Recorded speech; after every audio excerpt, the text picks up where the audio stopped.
special double eviction phone interview with Chelsea and Eddie.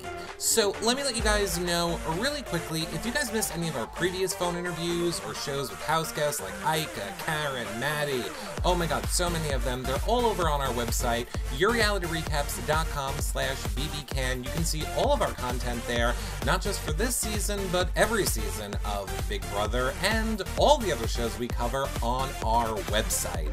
If you guys don't know, we do recap shows live every single night over on YouNow, so make sure you become a fan over there at yourrealityrecaps.com/YouNow. You just hit the fan button, it's totally free, you get to watch the shows live that we do every single night, and chat in the chat room, interact with the house guests. It is so much fun, so make sure you check it out.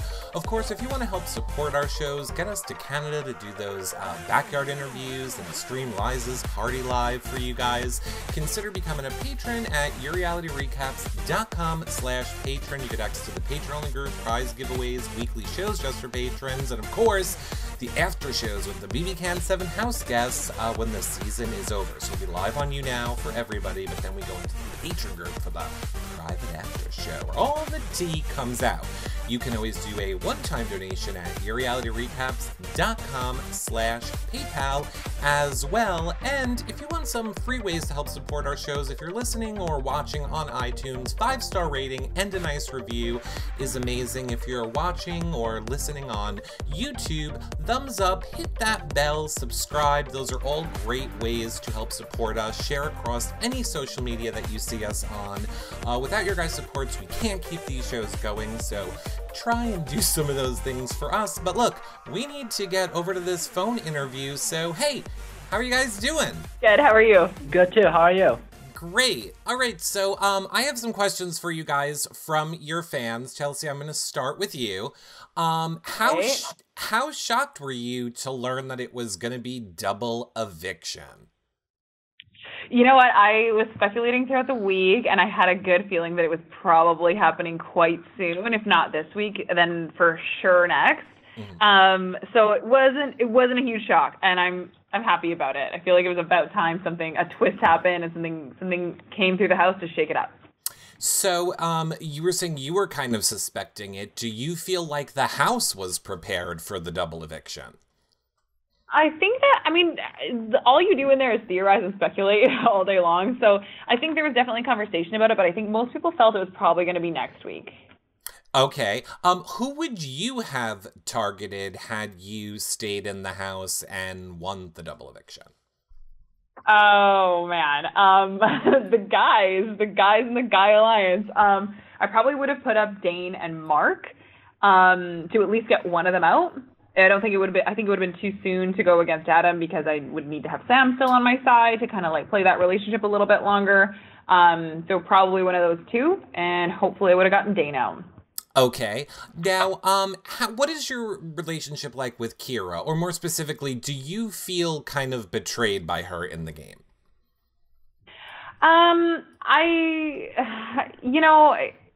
Yes, I do.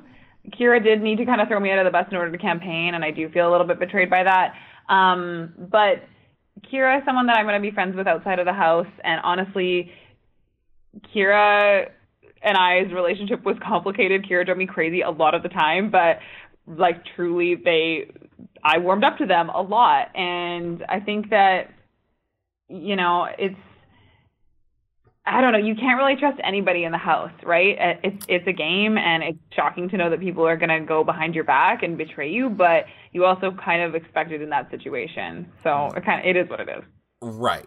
We heard you say in the house that you kind of needed to turn on Kira in order to save your game. So I know hindsight is 20/20, but looking back now, do you wish you had done that?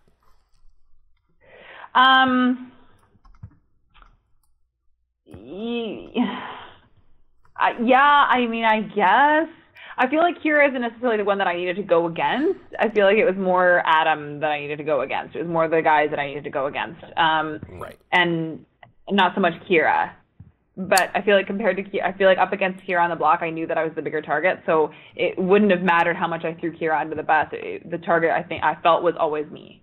Okay. Who do you hope ends up winning the game as of this moment? I mean, obviously, I really wanted to break up that guy alliance that I suspect is happening, but so I'd like to see a girl win. But out of the ones left, I mean, I don't know if any of them are going to. I don't know about any of the ones that are left. So in terms of who's playing the best game right now, I can admit a good game move when I see it. I think that Dane is playing the best game. So if he gets to the end, then he probably deserves to win. Okay. And what is the first thing a lot of your maybe younger fans want to know? What is the first thing that you're going to do when you get home? Probably give my cat a big hug and lots of cuddles. Oh, and yeah. Yeah, cook myself a meal in a clean kitchen and just like spend a little bit of time on my own for a while just without, sharing my home with a bunch of other people. Probably do that. Perfect. All right, Tulsi, I'll get back to you in 1 second. I just have a few questions for Eddie, and then I have a fun one for both of you. So, Okay, cool. Eddie, did you think that you were at all in jeopardy of going home at the start of the double eviction?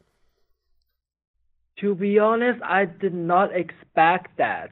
Like when Adam won, I was actually feeling very at ease because I know that, because I've been talking with Chelsea and Sam about wanting to keep Chelsea, for this week, right? So I thought that Adam, Sam, and Chelsea were close, so Adam would appreciate that I want to keep Chelsea. Obviously, that's not the case. Now that I find out, right? So I definitely thought that Adam would have thought that I was on their side. And to be honest, that week I wasn't even targeting Adam. Like I was targeting Dang if I win the HOH that week. So it was a big shocking to me that Adam didn't trust me. I actually feel very at ease when Adam won. So I didn't really anticipate that. No. Okay, so you said you would have targeted Dane. Would that have been what you done had you won? Had you won HOH in the double eviction? Who would your of nominations been? Yes, if I have won the HOH in double eviction, I would definitely put out Dang and Mark. Dang as a target, Mark as a pawn. Dang, I feel like he is a very dangerous player. He has a lot of size. He is very nice to people in appearance, but in when people are not looking, he can be very frustrated and cursing a lot and be very angry. So I do feel like he is a very dangerous player that has a lot of size to him, and he has a lot of numbers. He has a guys alliance. He also have the girls wrap around his hands like Kiki and ST. Like they run around and tell everything to Dang. So I would definitely target Dang, and I know for a fact that Dang throws my name out a lot. Mark, because he is being wishy-washy to everyone. So by nominating Mark, I can force him to pick a side and reveal his true cards. Yeah. Okay. Who did you trust the most in the game, Eddie? Or who would you say were your closest allies? My closest allies was Kaylin before she left. I know that she talks game with everyone, but I do not, and I know that she has an alliance with Damien and Mackie, but I do feel like she will look out for me at least until, until Final 5 or something, Final 4 or something. I do trust Kaylin. I do feel like Kaylin is a genuine person to me.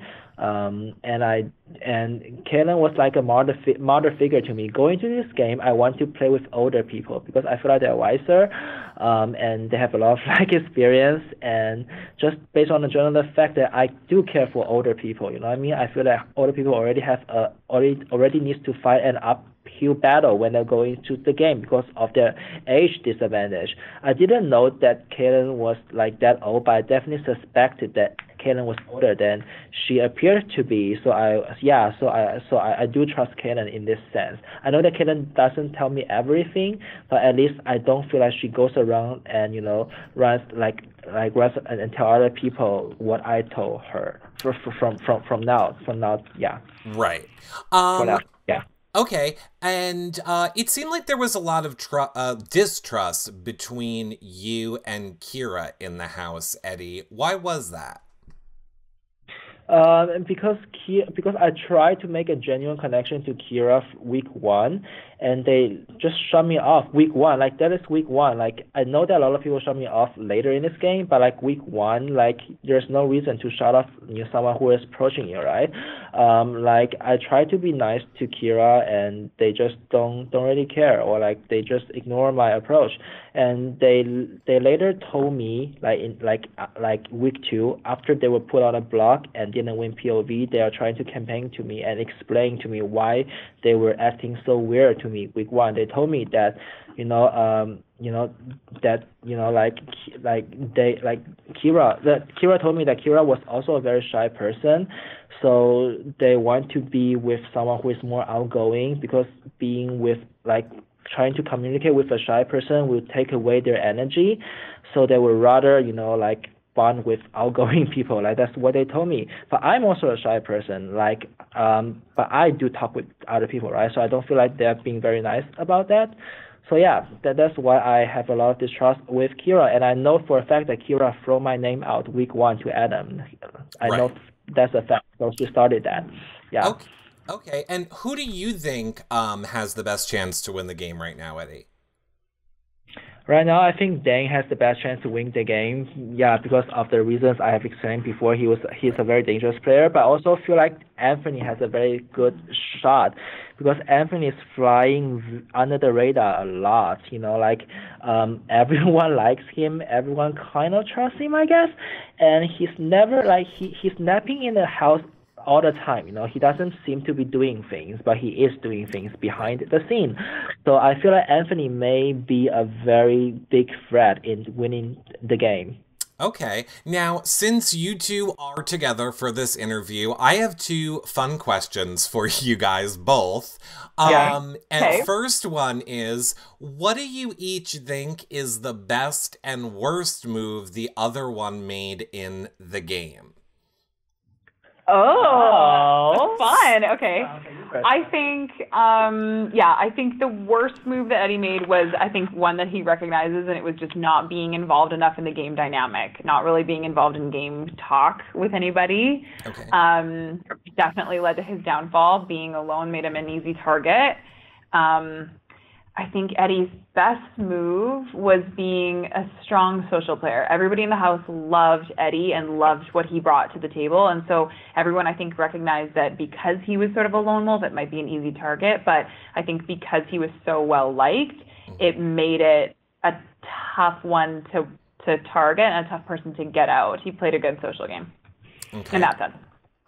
Eddie? Okay, for me personally, I feel like, as much as I hate to say this, I feel like Chelsea's big move is to get up Kaylin, because I know that Kaylin really doesn't trust you.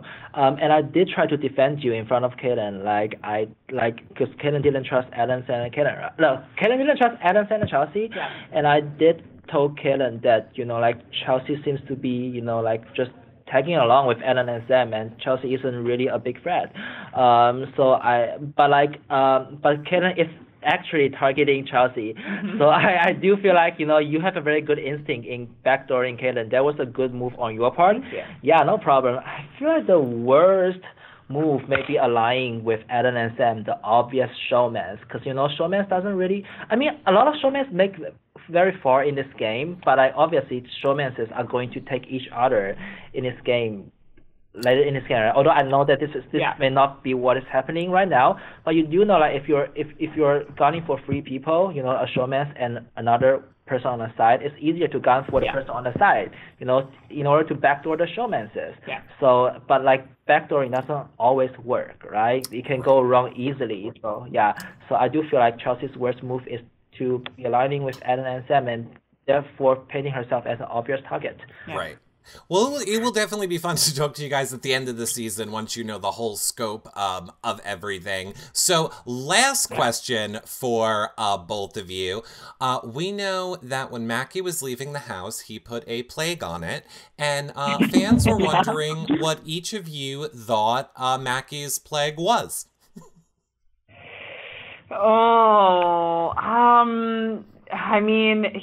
He may have added to the crazy paranoia that goes on in that house. Maybe that was part of the plague that he left behind. Maybe made everybody go a little bit crazier than they already were. But if if he left a plague, there was already a plague in there because that house is a crazy environment. So I don't know that he added a whole lot by throwing that plague on top of it. Yeah, and Maggie's week definitely shapes the whole game, right? Because that is the week. Like it was only week 2, and we already had a split vote, right? That was huge. Like that was huge, and Maggie definitely like add to the division of the house and make people not really trust each other and make people have sides. But this is good. This is really good. I love that he leaves such he leaves such paranoia in the house. This is good TV. Right. I liked on Twitter, someone said the plague was Kira. So I thought that was funny because we do comedic recaps. But look, we love you guys. We think you both did great in the game. We hope to see more of you in the future. And I thank you both so much for taking the time to come and chat with us. Thank you so much. Appreciate it. Yeah. Bye, guys. Bye, Derek. Well, that about wraps up this quick phone interview. Again, don't forget, you can tweet me your questions for the house guests at Reality Recaps every single Thursday night after the eviction. And news alert, if you guys are watching this before March 30th, I want to let you know on March 30th at 7 p.m., we are live from the Reality Takeover in New York City, where we will be interviewing your favorite Big Brother Canada and US, Survivor, Amazing Race players. We will be streaming it all live over on YouNow at 7 p.m. Eastern on Saturday, March 30th. Make sure you become a fan on YouNow so that you get alerted when we go live and you don't miss out on that. If you do, or any of our content, you can check it all out over on our website, yourrealityrecaps.com. And don't forget, if you love all that we're doing, make sure you become a patron for exclusive content and access to our Big Brother Canada content that you won't get anywhere else, or you can always do a one-time donation at yourrealityrecaps.com/PayPal, or if you have any Amazon shopping to do, yourrealityrecaps.com/Amazon to start your Amazon shopping. You don't pay any more, we get a little bit back. Of course, you can also check us out on our Twitch too, yourrealityrecaps.com/Twitch if y'all love Fortnite and gaming. But until our next show, I'll see you guys then. Bye for now, everybody. Bye.